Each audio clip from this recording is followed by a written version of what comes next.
Electric vehicles, EVs for short, from China are the focus of a global debate. On the one hand, they are wildly affordable, climate-friendly, and advancing technology at a breakneck pace. On the other, the United States has already slapped a 100% tariff on them, and the European Union is moving towards tariffs up to 36.3%. During a climate crisis, how can necessary technology like EVs be so wrapped up in controversy? Let's dig deeper into both sides and see what we find.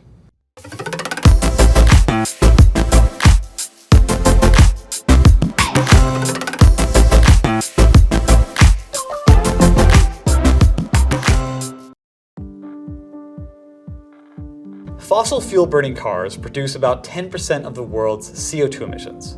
Replacing these with EVs powered via clean energy is paramount and very feasible. In the United States, for example, the average 2023 EV's model range per charge was 270 miles, over triple where it was just a decade ago. And China's average is slightly ahead, at 285 miles, with the longest range cars exceeding 600 miles. That's hundreds of miles further than the longest range Tesla. So in the EV sector, rapid improvement has been typical, especially when we look at China's advancements. Since 2010, China has accounted for about half of the world's total EV sales, and today, 60% of all new EVs sold globally are from China. Now, ironically, China's leading role in EVs originates in how far behind it was 20 years ago in innovating combustion engine and hybrid cars. China realized chasing German or Japanese automakers in the traditional car-making space was a literal dead end, so they turned down a new road, innovating completely battery-powered cars. Plus, more EVs on the streets meant less air pollution, so as early as 2001, EVs were included as a priority technology in China's 5-year plan, the state's central economic guiding document. And by 2009, the state began to support both domestic and foreign EV companies with subsidies and tax breaks, totaling up to $21 billion by the time such policies stopped in 2022. But we have to mention batteries as well. They make up about 40% of an EV's cost, and China also went from being behind to inventing an entirely new standard at a 30% cost advantage over Europe and the US. So to do this, early on, China tied its subsidies to a minimum quality of battery, incentivizing companies to meet it or go beyond. It also invested in becoming the world's leading refiner of essential battery minerals like lithium, cobalt, and graphite. And finally, years of Chinese R&D into battery tech transformed the once dismissed LFP battery type into a cheap and efficient option.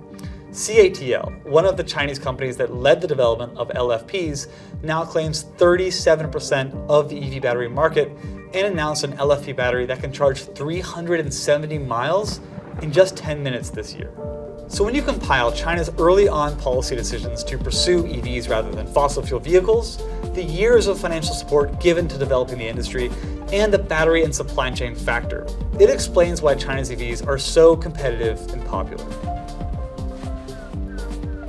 So if we are trying to cut greenhouse gas emissions and electrify, all of this is good news, right? Well, not for many politicians who see China's EVs as a threat to political power and local economy. In a neck-to-neck election year, Biden's new 100% tariff on Chinese EVs is no coincidence. Many of the swing states where the election will be decided, like Michigan, Wisconsin, and Pennsylvania, are centers of the US auto industry. Politicians are concerned that Chinese EVs will damage local companies and take away jobs. And the swift sales increase of Chinese EVs in Europe, from less than 1% of the market in 2019 to over 9% last year, for example, helps drive this fear. There's also worries about over-reliance on China for key products like EVs and the components like batteries and rare earth minerals that go into making them. But for regular Europeans, Chinese EVs are on average 24% cheaper than European brands. CATL's new $7.3 billion production plant in Hungary will create 9,000 jobs. Other joint ventures and manufacturing sites are bringing even more jobs to Europe, such as a new site between China's Chery Auto and Spain's Ebro EV Motors in Barcelona. In regards to the new tariffs, some are concerned that they may do more harm than good. Germany, in particular, is against tariffs on Chinese EVs, arguing that the tariffs will impact European companies that manufacture cars in China, risk escalation of trade conflict with and countermeasures from China, and slow down Europe's decarbonization and technological competitiveness. So where is this all going? In China, over 50% of consumers are considering buying an EV as their next car, the highest proportion of any nation in the world. Low prices have attracted domestic and foreign consumers, but the cars also rank high in safety ratings and are pushing the integration of software to create intelligent EVs with vehicle-to-everything capability, meaning a vehicle's ability to wirelessly communicate with other cars and traffic infrastructure. And we haven't even mentioned China's development of new sodium-ion batteries, which could be 20 to 30% cheaper than the lithium ones that we use today. So for the consumer, the appeal of a Chinese EV is likely not to lessen. That is, unless tariffs inflate prices to make them prohibitively expensive. But for the climate, the need for fleet electrification is only getting more urgent. So world leaders are going to have to decide between short-term protectionist policies that may or may not work, or long-term initiatives that work for the climate and the consumer.